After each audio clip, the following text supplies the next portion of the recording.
Ooh, the dogs are barking. Dogs are barking.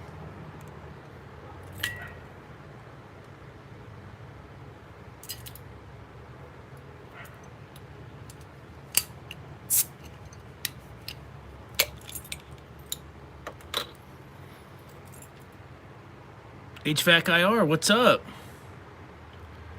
I'll be over here in just a minute. Type something back if you can hear me. How's the voice? Can you hear me?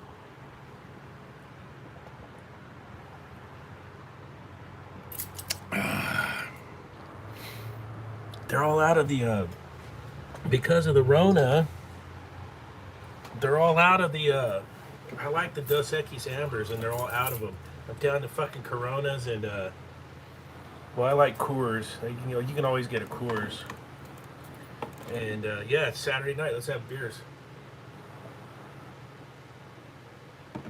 Oh, chat got hot today here for a coastal climate zone. I got the Get Fiddle out. Maybe I can make you guys laugh a little bit. I found a tripod for the phone, so hopefully the camera's better. I don't know if the sound's any good or not, but we'll give it a try.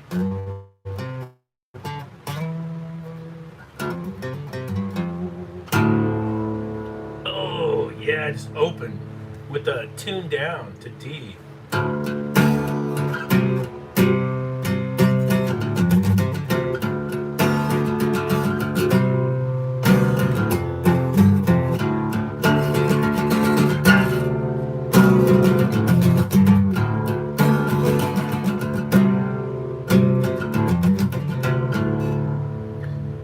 H.V.A.C, baby!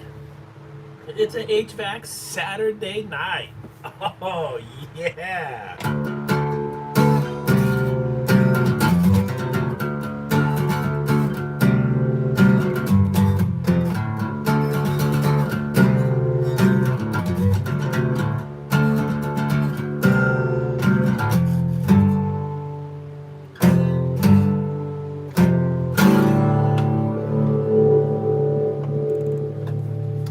This guitar was given to me by the guitar player when I played in a surf band called Fascinating Creatures of the Deep. He had found it in a trash can. And it's a Yamaha, and it plays spectacularly. Plays really good. And, I don't know all the chords and stuff. I usually just play two-finger guitar. And just mess around. And I was a drummer by trade. And I love playing the bass. I come up with some fun bass lines. And that little guitar it's cool. That's a good little Get Fiddle. And what's everybody been up to this week? I saw my man Raheem Mostert on the 49ers wants a trade for all you Niner fans out there. He wants more money. Money, money, money. I hope they can meet in the middle. He's pretty dynamic in Shanahan's offense. Maybe they could scrounge up 500 grand for that guy or something. And he even popped off that, trade me. But the way that, I don't even know if they'll have an NFL season this year. The knuckleheads here in my town, things started opening back up with rules. They broke all the freaking rules at the bars and started having DJs and partying, the young kids in their 20s. Now they all got the Rona. And so I don't know if they're going to shut us down again or what. So they pooched it for everybody. Instead of just, drink your beers at home or whatever. I don't know, maybe we'll squash this thing. But who am I to say? I jumped on an airplane and went to Mexico for 7 days. And they're taking it serious down there. They have to wear their masks when they drive, when they ride their scooters. But I went to Cozumel and there's nobody there. And the eye-opening part was, I don't see how we economically get out of this thing as a world. Not just where we're at. And then I started thinking maybe things will just shrink back down and maybe we'll just end up having local economies. And it won't be this big giant thing, Maybe it'll just shrink back down to where you just take care of where you're at and we just do what we do where we're at. Who knows? Who knows? Let's see. I'm gonna change out a condensing unit next Saturday, like a 2.25 horsepower, 3-phase. This box was a produce box, and they're gonna make it into a flower box. And when you guys get projects like that where they change the product, you have to really, really dig in with your customer. For example, they used to put produce in there like artichokes and stuff, no problem. It's got a 13,000 BTU coil and like a 2.25 horsepower condensing unit. And I'll show you, you guys will see the video. I'll make a video for next week. Maybe I'll post it on Sunday of next week because I'm going to do the job Saturday. I'm going to meet the crane out there Saturday. Excuse me, beer burp. And this is what I found out talking with the guy that's going to take the box over. They're going to put 200 5-gallon buckets of water in that lock-in box now with organic flowers. So it's going from a produce box to a flower box. I had the parts house run a load calculation, and it needs an 18,000 BTU evaporator coil. So you're going 13,000, 18,000. Pretty close. I guess they don't have the money to change the evaporator coil. They want to use the existing evaporator coil. And I wrote down everything that they need and excluded myself from any future problems. So, you know, when you write up your little contracts, you can put all that in there to cover yourself. I told the guy I'll do my best to try and booby trap the system with defrosts. So I'll put the A421 ABD02C thermostat in. And I set those for every 6 hours, 30-minute defrost on that box. He says they're going to change the water out like every 3 days. So you're going to go from 38-degree water to 70-degree water, 200 buckets, 5-gallon buckets. That's a lot of load going for that evaporator coil, right? Because where does the moisture go? Right to the coil. So my biggest concern is ice ups. So I might defrost 30 minutes every 4 hours. Let me know what you guys think in the comments, and I'll try and read them later. The way I have my phone set up, I can't read what you guys are typing in. So you guys have full reign of the comment section. It's your guys's. I can't see it. And don't behave. Please don't behave. Be rotten. Be totally rotten in there. I would.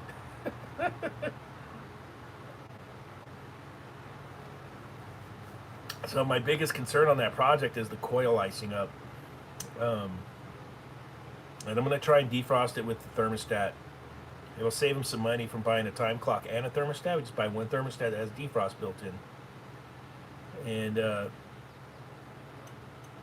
the coil needs more surface area, so we'll see how it makes out. We know with the coil that's in there, if there wasn't 200 buckets, 5-gallon buckets of water, maintain temp. I think once the water gets down to temp, maybe I might be able to talk him into changing the water less, but I'm not sure how that works with flowers. And this is something that's cool. So let me tell you guys this. My area was a huge flower grow, probably one of the #1 flower growing areas in the United States until NAFTA happened back in the 90s. When they passed NAFTA, they killed all the flower growers here in Watsonville. But now, the way the politics is working and things are restructured between Canada, United States, and Mexico, we're getting our flower growers back. And it's huge for my area. Maybe I'll take a motorcycle ride one day and show you where all the old flower farms are and see what's coming back. We had a Japanese community here that grew a lot of flowers. I mean, the community's still here. I just don't know if they're growing flowers anymore. Maybe they're going to start doing it again. And out there in Watsonville, California, it was like flower capital of the world because of the weather. It doesn't get hot here. Well, I said it. At the beginning, I said it got hot today. Okay, so it got into the high 80s today. That's hot for here. Freak out. But you got to remember, too, houses here don't have air conditioning. So we're at the coastal climate zone. Commercial buildings will have air conditioning. A lot of the restaurants I service do not have air conditioning. So the self-contained equipment in the kitchens just dies constantly. But the customers are used to it. 5 to 7 years on a compressor here. If it's inside on a self-contained unit, it's very common. Um, Try and remote stuff as much as you can. What did I do this week? I was busy this week. I've been taking vacations because I can, because I have the day job where I get vacation time. And that's some of the props for working 2 jobs. So then you come home and just get crushed. Uh, I did all kinds of crap this week. I can't even remember. It'll come into me in a minute. I'm planning on going out to Sturgis for the 80th Sturgis Motorcycle Rally. If any of you guys ride bikes and are heading out there, or watch my channel because of the motorcycle stuff, me and my coworker Drew are going to head out there. We're going to be camping, so we're going to be doing social distancing. We're going to be camping at Camp Zero, and we've got no desire to go downtown or go to bars. We can do plenty of this in our lawn chairs, away from everybody outside camping. Um, and we're basically going there just to ride the Black Hills. And I'm going to try and get you guys a bunch of videos of that. I've never been out there. I heard it's absolutely beautiful. And I know I wrote the song Sick of the Mask, but that's just on a work index. I'll be taking my mask and wearing it and being respectful to the people in their area like I did in Mexico. I wore my shit. Everybody else wore their shit. And I got to go to gas station to get gas, but I don't need to go inside the gas station and talk to anybody. And if I go inside, I'll wear my mask, even if they don't have mask rules. Fuck it. And we'll see if we can slip out to Sturgis without catching the Rona. And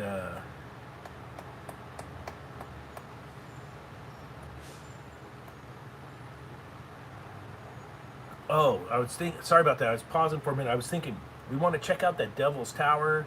We want to check out Spearfish Canyon out there. Mount Rushmore.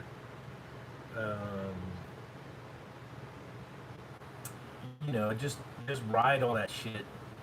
We're only going to be there for about 4 to 5 days, and then if we haul balls, it's 2 days to ride home. But we got to put in a couple 700-mile days, and that whoops your ass on these little bikes. Me and Drew's got a dyno with a tricked out S&S 121 stroker motor in it. And so the Milwaukee 8 can't even keep up with that. He could just flat out smoke it. My bike's stock, so I can cruise at 80 or 90 miles an hour no problem with the 114 Milwaukee 8. Just like I could when I had my Victory. The Victory motor was a really good engine. And I think it had taller legs than the Milwaukee 8, but off the line, the Milwaukee 8's better. If you guys are into motorcycles, you can come across a used Victory motorcycle for nothing. And the bagger they made, the cross country, my buddy Eric has that. If you're watching, Eric, what's up? If I could come across that stealth model, if I could find one used for cheap, I'll probably buy one. But don't tell the old lady, because I'd have to have 2 bikes then. That would be my bagger of choice. Would be a Victory Cross Country Stealth Edition, the Magnum, Stealth Magnum. I hope Eric's watching that. That'd make him stoked. That's a great platform. You could put a Lloyd's cam in that motor for about $2,000 and get it up to 120 horsepower for very little money. That was a great motor. Ugly motor. Looked like an air compressor because there's no push rods on it. We're all used to seeing the push rods on the Harley Davidson motors and stuff, or even like the new, well, not the new Indian motor is liquid cooled. It doesn't have push rods, but the Thunderstroke 111 and now it's a 116. Good looking engines, good looking motor with the push rod. So it's it's pretty. I think it's pretty. The Victory engine looked like an air compressor, but it was flipping good. The Milwaukee 8's a good looking engine. I think the Milwaukee 8 looks killer. And I got the Softail model. It's a 2020, so it's on like oil pump number 7, version 7. I haven't had any problems with that bike. It's been really good so far. Of course, I'm only at 3,000. I only got 3,000 miles on that bike. I bought it at the end of December. We hit a bunch of freaking rain. And then I was going snowboarding and stuff because that's what we do in wintertime. Me and my kid like to go snowboarding. And then the stupid quarantine thing hit. And I was out. I would go putt around, but I was being cautious. I just didn't know how the cops were going to react. But the cops in my area ended up being really cool during the whole thing. So they weren't going to enforce shit, and they're still not. They're still not enforcing stuff. So that was cool. Let's see if I could, maybe we can come up with something, a new jam tonight, and I could turn it into a song, a comedy song. The reason I do the comedy songs, honestly, is I couldn't write a freaking real lyric if my life depended on it. So I just do funny shit. I come up with the groove and then do funny shit. So that's where I'm at with that. So right now I'm tuned down to D. So usual tuning is right here. But if you tune down the E string, that's a lot of that Alice in Chains and that kind of stuff was tuned down.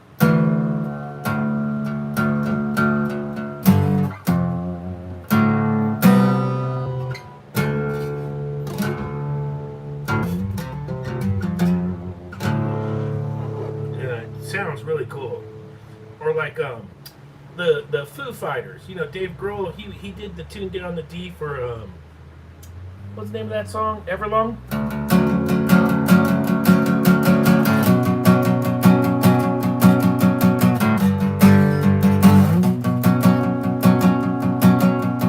Hello, I've waited here for you.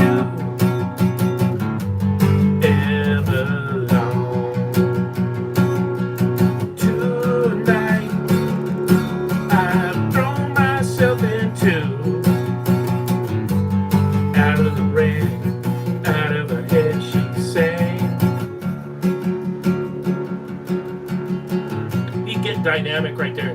Like, get quiet. And then you get into the next verse. Breathe out so I could breathe you in. Hold you in. And down. You know you've always been. Out of my head. Out of her head.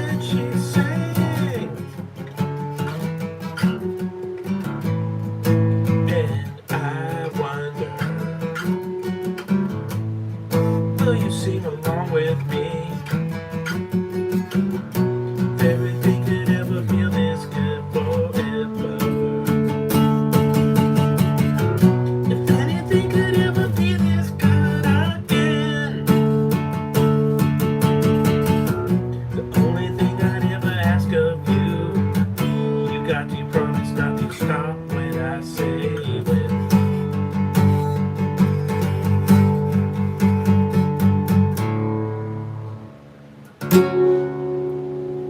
Yeah, tuning down the D, you can get away with murder. So I was playing a lot of that stuff. You can just play with one finger across the bridge, of the frets, and it makes it nice, dude. The tune down, like go listen to Alice in Chains. Oh, what a great band! I'm the man in the box. Wow, wow, wow, wow, wow, wow, wow, wow. Us old timers love that shit. I did. I still do. Still do.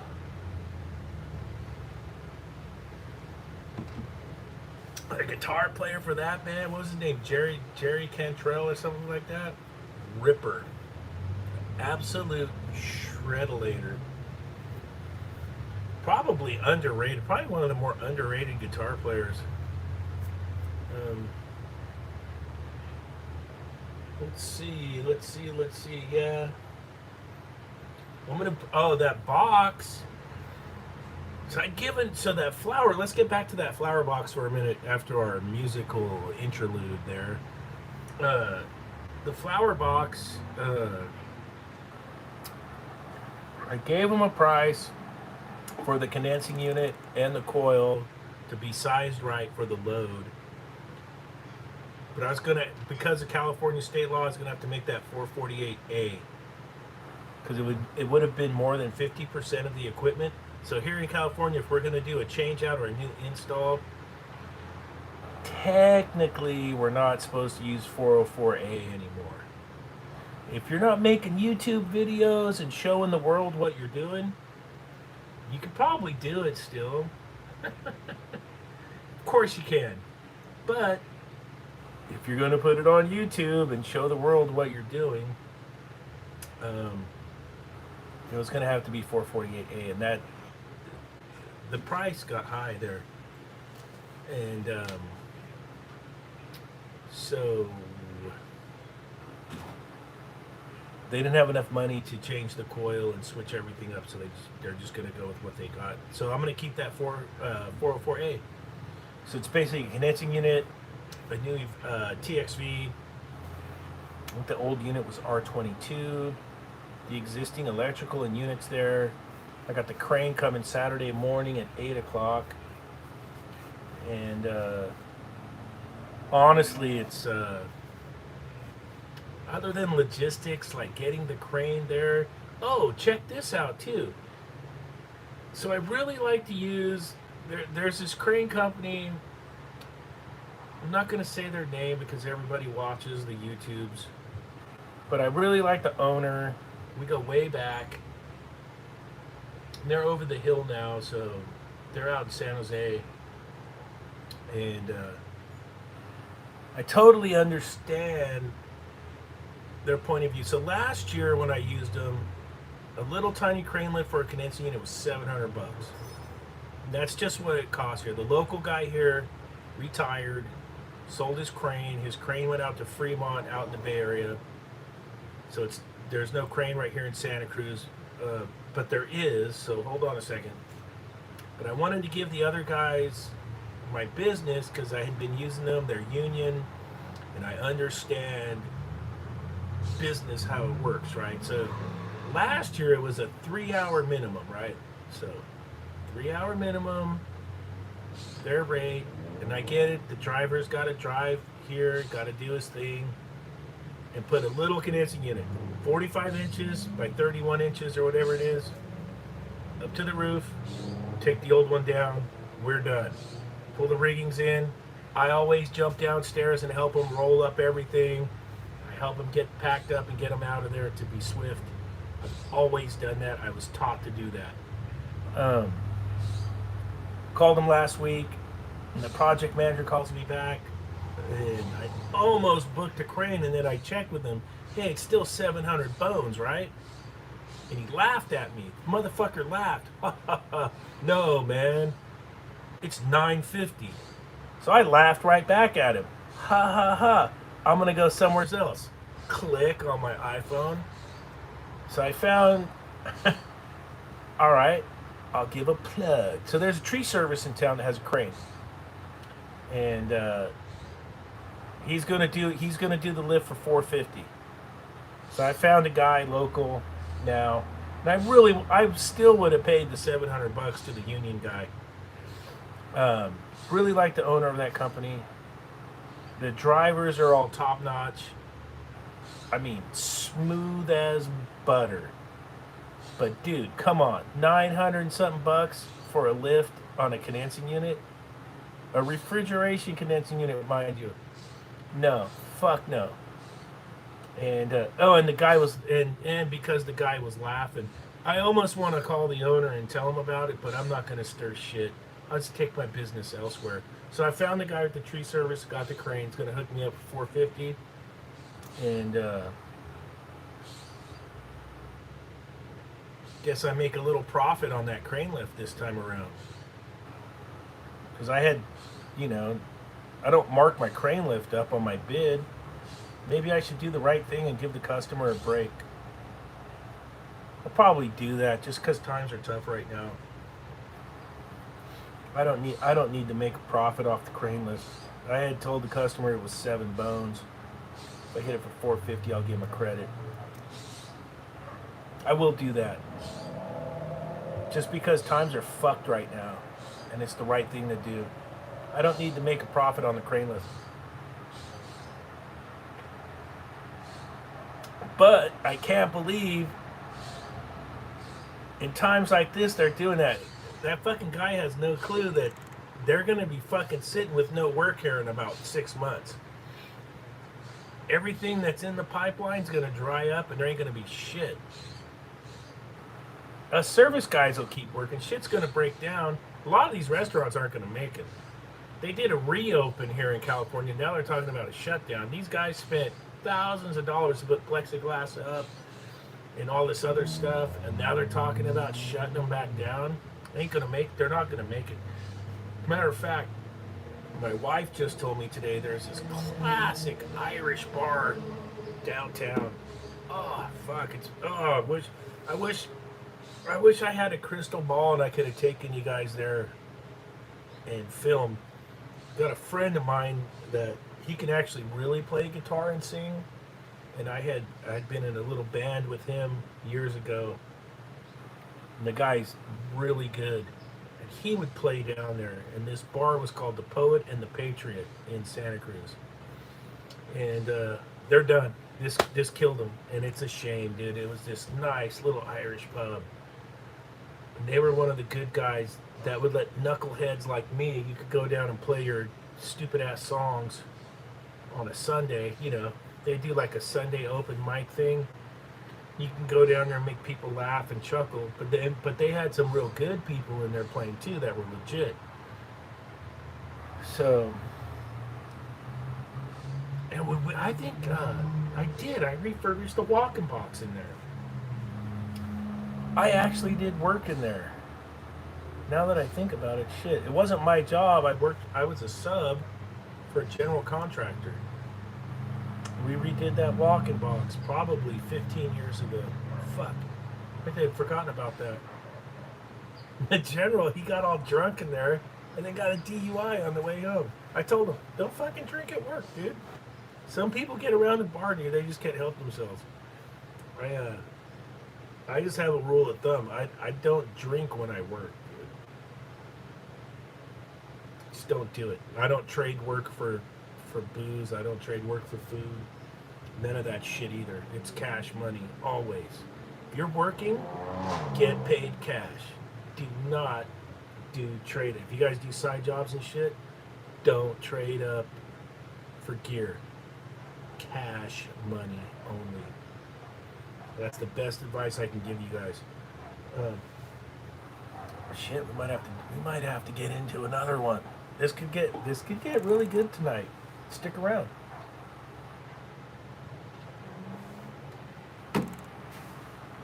So yeah, that's a Santa Cruz staple, a victim right there. The Poet and the Patriot, done. That hurts. That one's gonna hurt. I don't go to bars anymore. I fucking drink at home. I'm 52 years old.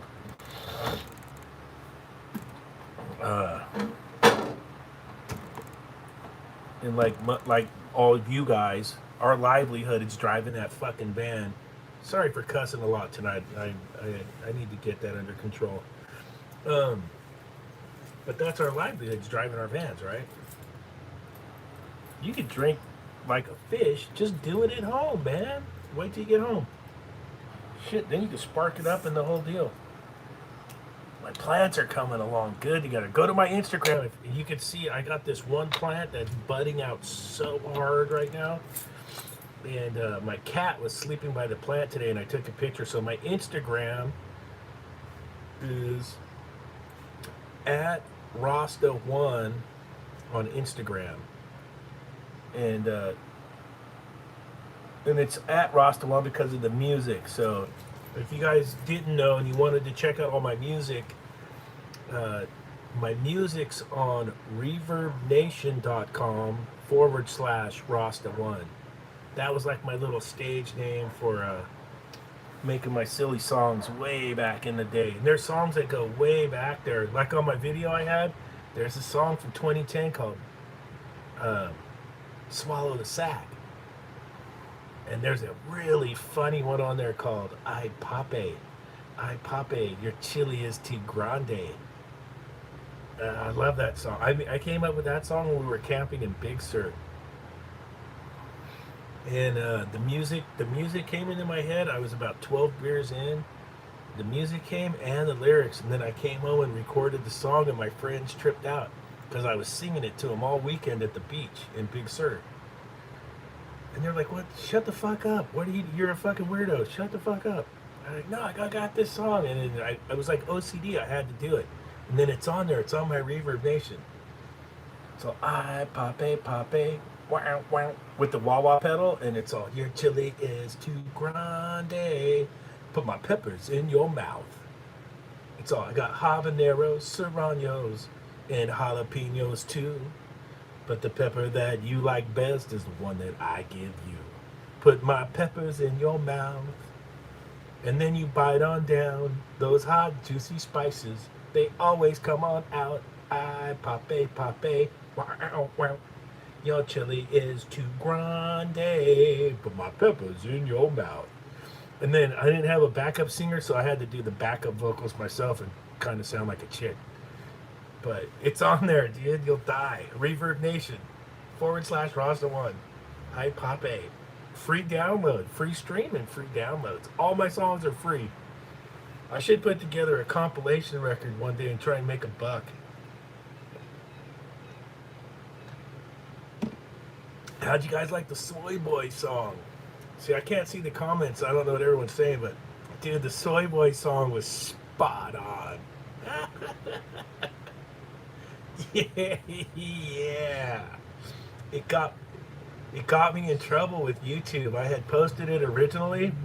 Shit, I was almost up to 1,000 views on that thing with advertisements. Somebody fucking ratted me out, and I was allowed to put it on there. I had to change a couple things up on it. Then I couldn't monetize it anymore. But I was like, I took a stand and was like, fuck it, I'm putting it on my channel. It's my art, it's my work. I don't care if I don't get monetized for it, but I want to have it on there. And so I got it back up like a day later. But I had to make some changes, and then I couldn't get paid for my work. Which is fine, because it's funny as shit. Hard seltzer and skinny jeans. Fuck those guys, dude. Wah, Soy Boy. Oh, it's so funny. There ain't any of you guys doing refrigeration or HVAC. None of you guys are soy. You guys are hard working. I don't care if you're left wing or right wing, because we're all mixed up.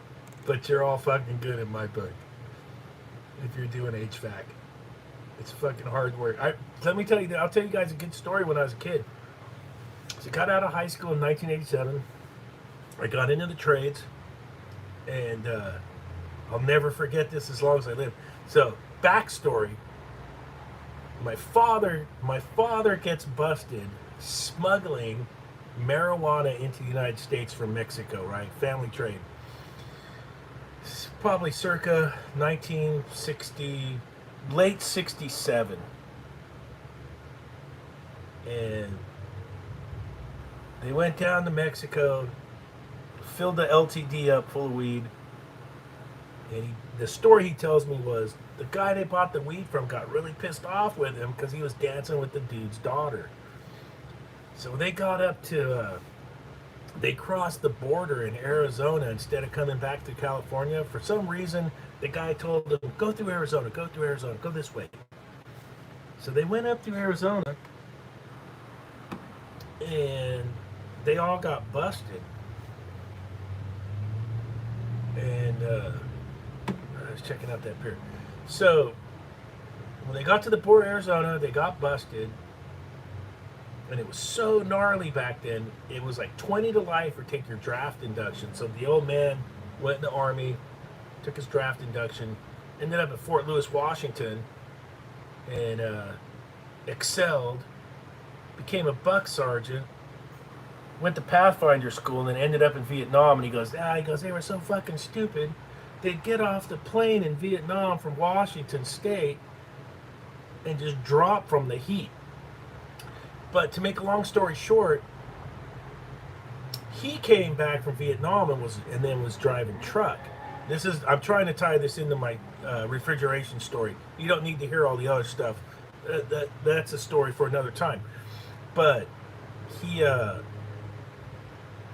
would drive the truck down to Indio and all that shit down in the desert. And he goes, it was so fucking hot. And the trucks they drove back then, so he was in Vietnam in 69, or 68 to 69. So he's driving truck 69, 70 when he got out of the Army. And he said he'd have 2 coolers in the truck, one with like his bologna and shit to eat, and then one just with ice water. And they put towels in it and then put the towels on their head to be cool while they're driving, right? As your air conditioner. So my story is, to tie it into my story, is 1987, 1988. I was out somewhere out by Los Banos, California, in the Central Valley. This time of the year, it'll be 104, 105 degrees. It's a dry heat, no humidity. I think the humidity's actually worse. You guys at work where it's humid, you guys are earning your money. So it's about 104, 105 degrees. I think the humidity out there is probably like 35, 40%. It's like an oven. You hear all the stories, like the guys in Phoenix and shit. It's hot. It's fucking hot. Back then, they were running us out of Chevy trucks. There's no air conditioning. So all you young guys that have a van or a truck from your boss that has an AC, lucky motherfuckers, man. When I started, you could do it when you're young, no air conditioner. But I didn't do it. My dad did. I had a spray bottle, but after every job, I would get the goddamn garden hose. This is my story. I'll never forget this. I'm in Los Banos. I get done with the call. Dispatcher goes, I got one. The next one's the Lions Restaurant in Lodi. Go look at the Google Maps. Los Banos to Lodi. $1.04 outside. It's a long ass drive. I'd get the garden hose and I'd put it all here. I'd put it on my head, down my fucking pants. I would soak everything, then I'd get in the truck. Both windows down. We had the wing windows back then. Remember the old Chevy trucks had the wing windows? Those wing windows blowing that 100-degree air on me. And I had a spray bottle. That motherfucking spray bottle was my air conditioner. Once I dried out, you would dry out, I shit you not. 45 minutes driving, you'd be almost fucking dry. Your underwear might still be a little soggy and shit. And I get that spray bottle. That was my air conditioner. And by now, dude, we start at 7 in the morning. By now, it's like 6 or 7 at night. You're already 12 hours in. It doesn't stop out there. And that's probably what you guys are going through right now. I'm not telling you anything new. The only thing new is that the cars come with air conditioners now because we've evolved. But back in those days, I was running calls with no AC. And that's the stuff that makes the goofy attitude, that makes me appreciate everything, why I have such a good outlook on stuff when you watch my videos, and why I want to push to you guys a good attitude. I've been there. I've been 2 in the morning, shit's broken, I didn't know how to fix it, didn't have the parts, didn't have a clue what to do. But back in the day, there was always someone to call, man. There was always that superhero at the shop that was like, meant it. Call me. Call me at any time. Call me in the middle of the night. You always had that guy that worked at your shop that was like that. The old timers I always talk about. And those are the guys, 2 in the morning, I'm getting my ass whooped. You could always pick up the phone and call so and so. And they would either talk you off the shelf, sometimes they would even come out and help you, believe it or not. That's how it was back in the day. Shit had to get fixed. There was no cell phones. We had the pager. We had pagers, no cell phones. There still was 24 hours at the parts house. You would just call the guy at his house and wake him up. Sometimes you'd have to call like 4, 5, 6 times. And you could hear his wife bitching in the background. She's, what the fuck? Like, but you could rouse shit up. A lot of times back then, though, you would just let shit go till the next day. It wasn't the 24-hour society like it was. And I got a feeling we're going to go back to that with this coronavirus shit. We're probably going to recondition the customers to like, no, everything's not happening right now. It had gotten to that. We might go back to the old days where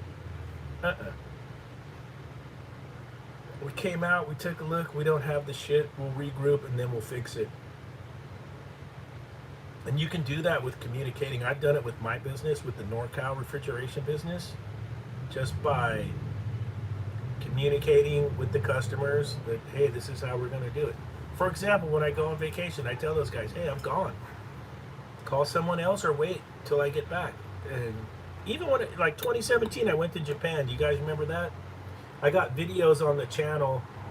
I should probably make a Japan playlist. There are some really good videos when I went to Japan. What a great country. Fuck, they got their shit together. They really do. I mean that. And there's a video where my customers waited for me where I time-lapsed on the train to the airport, on the plane, landing, right into the van, right to a service call. And my customers wait for me, I'll do that for them. And I did that. And I don't really sleep on airplanes. But that was I didn't even tell you guys this story yet. I'm all over the map. The flight to Japan and back was gravy. No turbulence, smooth as silk. Even though you're on the plane for like 12 or 14 hours, easy peasy. When I just flew into Guadalajara like a couple weeks ago, that guy pooched the landing 3 times. We had to divert, go to Puerto Vallarta and land, refuel, and then go back. There's this huge thunderstorm in Guadalajara. And I follow a lot of flight channels on YouTube. There's a really, really good channel on YouTube you guys should all go and subscribe to. It's Blanco Lirio channel. And he's a guy in Northern California. He's a commercial pilot. And he just does breakdowns on flight stuff. He's been covering the 737 MAX, the Boeing plane that failed epically. And he'll talk about accidents along with other stuff. And so from watching those channels, I knew we were coming in on our approach. I knew there was a big old thunderstorm. There was turbulence, turbulent as F. And I heard the landing gear come down. I'm like, all right, he's making his approach. And I know in the Airbus, they line the computers up. And a lot of it's computer controlled, right? So you line it up, the computer does its thing. There was so much wind pushing because I was looking out the windows on both sides. I had an aisle seat. I always get an aisle seat in case you got to use the restroom. So there's NorCal's tip of the day. When you're flying, it's cool to look out the window. I love looking out the window and looking at everything. Get an aisle seat. It makes it a lot easier if you got a small tank and you got to take a whiz. So I could look out that window, and I could look out that window, and there was so much turbulence, planes bouncing all over, and it was going like this when he was lined up. We were effed. First approach, scramble. And on the Airbus 320, you can hear above you the engines when they're climbing altitude. It makes this funny noise. It almost sounds like a toy. So, and because it's in a bowl in Guadalajara, because of the mountains, he's got to do all these S turns. Dude, the ladies were praying in Spanish. I know enough Spanish to where it was actually pretty cool. She's all walk with Jesus, but she was saying it in Espanol. And she's basically telling everybody it's going to be okay if you walk with Jesus. And so I'm sitting there going, shit, I'm looking at the flight attendants. They're not even phased. So I'm going, okay, when I see them panic, I'm going to get scared. But, the heart rate's up. So the ticker's going. My daughter's freaked out. I look back at the two young guys. My son and his buddy went with us. They're trying to be cool, with their hard seltzer and their skinny jeans. And so I'm like, you guys good? I go, it's okay. I go, it's okay. And they're like, all right, whatever. They're 17 years old. Indestructible. So he does all these S turns, makes his second approach. It gets mega fucking hairball. Mega fucking hairball. We do it again. Now everybody's getting nervous. I look at the flight attendants. They're talking to each other. I'm going, fuck, this guy can't get this thing in there, man. I'm like, fuck, stick the landing, guy. Trust your. And then I'm starting to think, is he instrument flight rated, or do they just fly with the computer? That's what happened with that Korean airline in San Francisco, where they pooched the landing and the plane was short, and then the San Francisco Fire Department fucking ran everybody over. They fucked up, and so I'm going, I'm getting nervous now. Fuck, now I'm really nervous. This thing's fucking going brrr, like I'm almost on a bad trip. It fucking comes around for number three. Landing gear comes down. I can hear it. I'm like, all right, we're going to get in this time. The approach looked a lot better on number 3. He got lower, and it looked like he had it lined up. Now you could hear all the alarms going off in the cockpit, because I'm row 6 row back from the captain's door. And so the 2 flight attendants are right next to the captain's door, then I'm 6 rows back on the aisle. And I'm looking at the flight attendants, and I can hear all the fucking alarms go off. I'm like, oh, shit, we're not going to make it. And I look out the windows, because the people that are looking out the windows, fucking screams are going, that thing's pitching. I'm like, oh, this is it. I didn't feel bad for myself. I felt bad for the kids. I'm like, fuck, they're only 17. Oh, this sucks. I'm like, I'm going to become a part of that front seat. Like, that front seat's going to be there. My balls will probably be stuck in the window over there. My guts will be over here on this guy's guts. I'm like, this really sucks. And then I hear the little toy sound again. And I'm like, okay. He's going up. All you can see out the windows is clouds. So it's all instrument flight landings. And you start thinking of shit like Kobe Bryant and all that shit. I'm like, fuck, I hope he knows which way's up and which way's down. He knows how to fucking fly in the fucking clouds. You start thinking about all this shit. And then I heard those engines. It's the same as at takeoff. And it's the altitude climb ones. And I went, all right, we're getting out of here. We're fucking going to go up above where the air's good. Everyone's fucking screaming and praying and all the shit. And I'm sitting there and I'm fucking things going. Dong, dong, dong, dong, dong, dong, dong. I tell my wife, it's okay. He's climbing. We're getting out of the clouds. The other people heard me say it. They calm down. Look at the flight attendants. They're cool. Sure enough, we're back up to 30,000 feet. It's all cool and calm.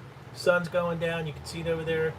Next thing he comes over the thing. He says some shit in Spanish. Says it in English. We're going to Puerto Vallarta, diverting. I'm like, cool. And we got this bitchin' sunset landing at Puerto Vallarta Airport. And it made you just, it's weird. You forget about all that bad shit. You're like, yeah, fuck that. Woo, baby. Land in Puerto Vallarta, he does the smoothest, butterest landing to show everybody, yeah, I know how to fly this thing. Just glass landing. Comes out, tells everybody, hey, we're going to refuel, the weather's getting better, we're going to go back, blah, because they can't leave you there. They have to land where they're supposed to land. It gets better. So to make a long story, a super long story longer, not short, we leave Cancun and we're coming back to Guadalajara because that's where our connecting flight is. That's their hub for Valeris Airlines. It's Mexico's airline. Homeboy comes in for the landing from Cancun. I'm telling everybody, it could never be as bad as what we went through the other day. This is gravy. I don't even care. Landing gear comes down. You can hear the landing gear. Oh yeah, fuck yeah, we're going in. Pooches it. Pooches the fucking landing.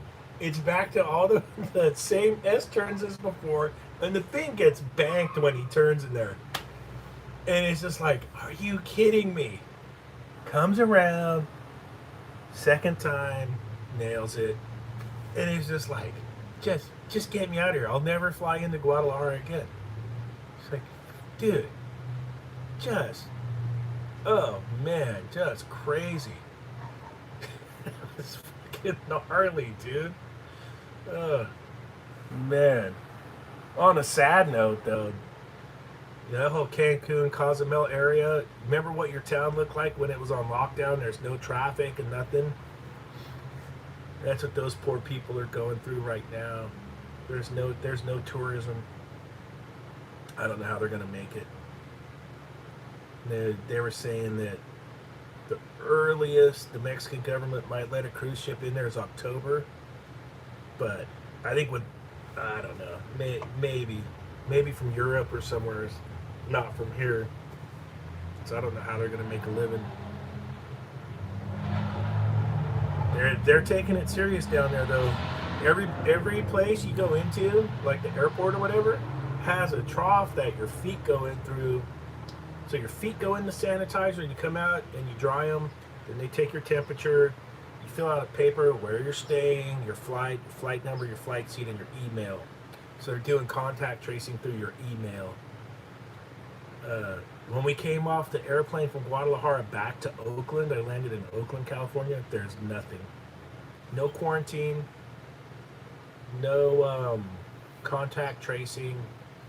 There's zero. So we came back from Guadalajara to Oakland, and there was nothing. I think the only thing customs asked you is if you had a sandwich or some fruit. Yeah. No, I don't have a sandwich. I don't have any fruit.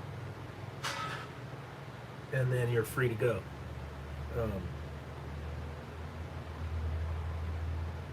So there was nothing. Now my family and all of us, and my son's friend, we had scheduled appointments to get COVID tests just to be responsible citizens because we did travel.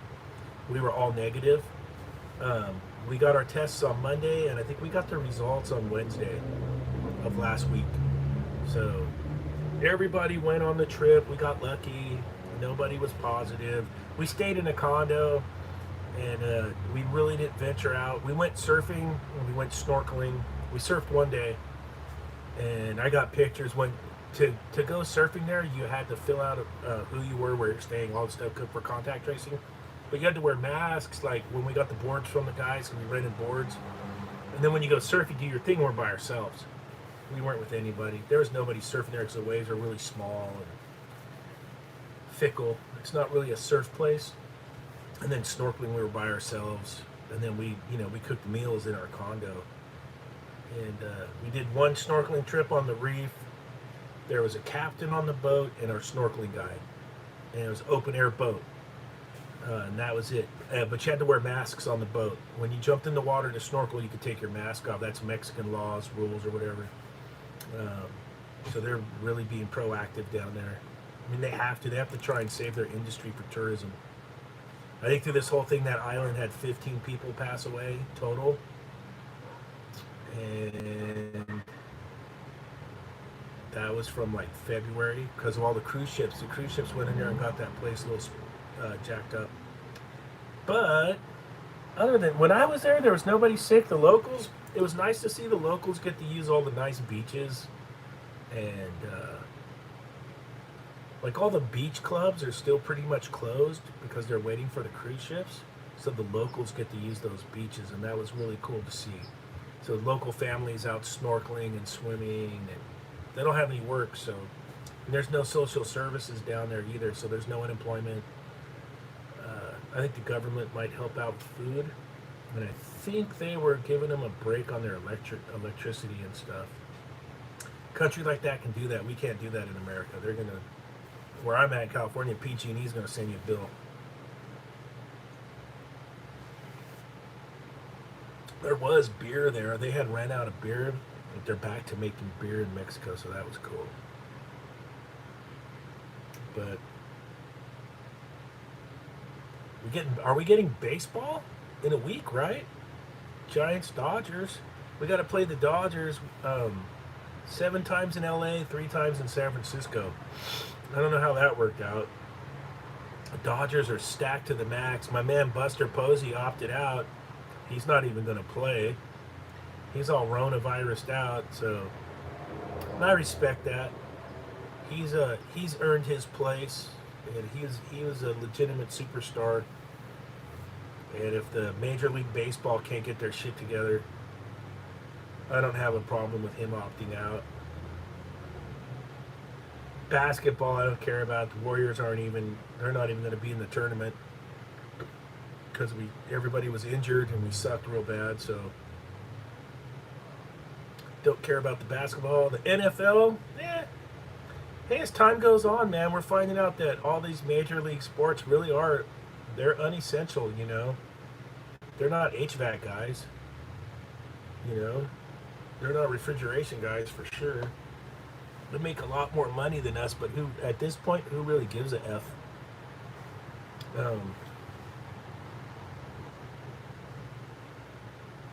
Probably going to see Kansas City in the Super Bowl again. I don't know about the Niners. The NFC, probably maybe the Saints. They'll be battling for it. Seahawks will be in there too if the Seahawks have AB, Antonio Bryant, his head's on straight. Seahawks will be in the mix too. Seahawks, Niners, Saints, Dallas. No, fuck no, not the Cowboys. No.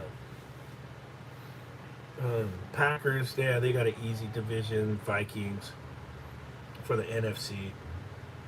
The AFC, it'll come down to Baltimore and Kansas City. But Pat Mahomes, man, I've said it before. I didn't mind losing to Pat Mahomes in the Super Bowl because I had a special quarterback on my team when Joe Montana was doing it. I'm old enough. I got to watch Joe. Pat Mahomes is special, and those special players win. They win big games like Tom Brady. Tom Brady won big games. Pat Mahomes is going to win more Super Bowls. Russell Wilson on the Seahawks. I hate to say it, but Russell Wilson is a special player. Those guys win. He's been to 2 Super Bowls. Won one, lost one. Jimmy G, I don't know if Jimmy G's special, but he's good enough. He took a team that had crappy wins to the Super Bowl. So, you know, it works for me as a Niner fan. So, we'll see. I don't think they have enough stars on that team. They could have drafted some of those top name wide receivers, and they didn't. I don't know what their deal is, but that's not my problem. I think all of our problems right now is hustling up hours at work going in the winter. You know, flu season hits. Fuck, they could shut us all down again. Think about this, dude. Every flu bug they're going to think is the Rona, so who knows what's going to happen. You know, December, January, February is going to be real gnarly. You know, hopefully everyone's saving a penny. Those 3 months could be grinders right there. That's how my brain works. I'm thinking ahead. You know, yeah, October. So we got, you know, August, September, October will be okay. It's gonna suck if Halloween and it's, you know, I don't know what the fuck's gonna happen. November is gonna be all effed up because of that election, and then whichever way that goes, who gives a shit? And then come December is gonna be a grinder. December, January, February. Yeah, save some pennies and stock up on the brewskis.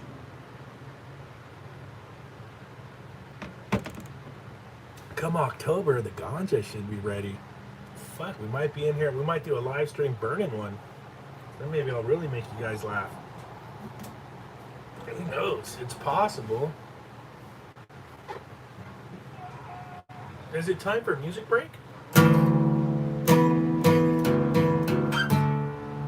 That's a little more in tune.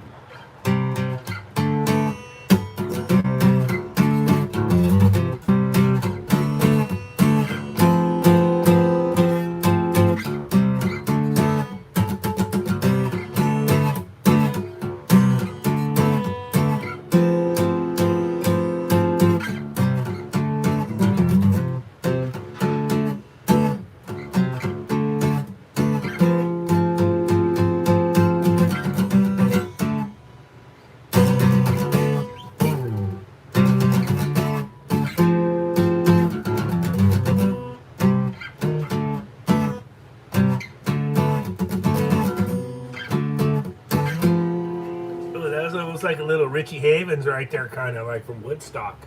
Almost. Yeah, I'm old as fuck, man. I remember all that shit. Man, when we were kids and those Woodstock, the movie came out.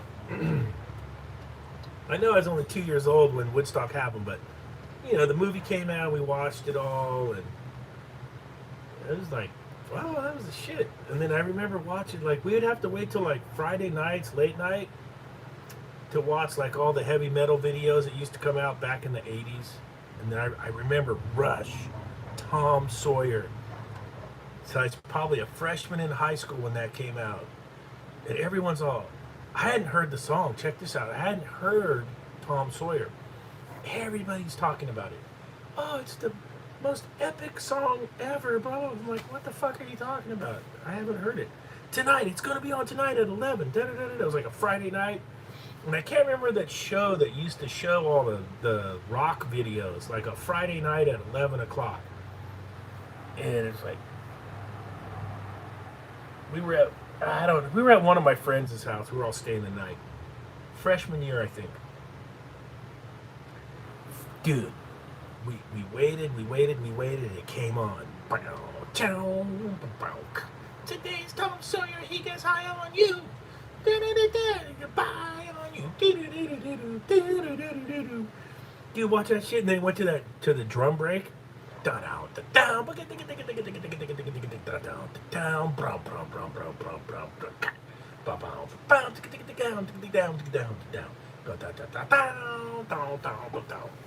Mind blowing. I was like, yep, that was probably the best song I've ever seen in my life. For whatever it was, 1981 or 82. Just 3 guys making all that music. Just phenomenal. And that's how it was back then. Nowadays with the smartphones, I can watch Tom Sawyer right now. But I got it all, looking over here. Alright. I think I've jabber-jawed at you guys enough. I need to figure out a way how to do this shit where I can watch the comments and stuff. But I'm just using my iPhone, so I can't see it right now. And because I wanted to use the good camera. I guess if I flipped it around and used the shitty camera, I could have saw the comments also. But hey, we're having beers. It's a Saturday night. Was Shannon on there? Shannon Knight, are you out there? I've been plugging your channel, bro. You got a good channel, dude. You're doing it right. I hope you blow up. And just put videos out, man. Keep doing it. And I hope you blow up and make $1 or $2.